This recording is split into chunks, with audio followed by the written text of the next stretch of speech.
The Machine Capability Index, often referred to as CMK, is a statistical measure that evaluates how well a machine can produce output within specified limits over a short-term period.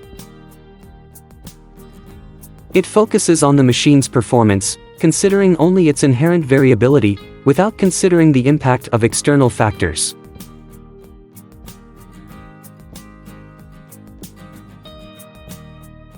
A higher CMK value indicates that the machine consistently produces parts within the specified tolerance limits, showing high precision and reliability.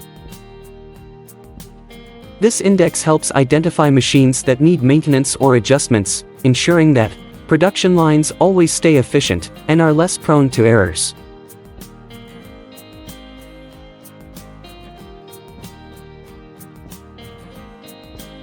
Maintaining high machine capability indices support organizational operational excellence through improved product quality, increased throughput, reduced waste, and enhanced customer satisfaction.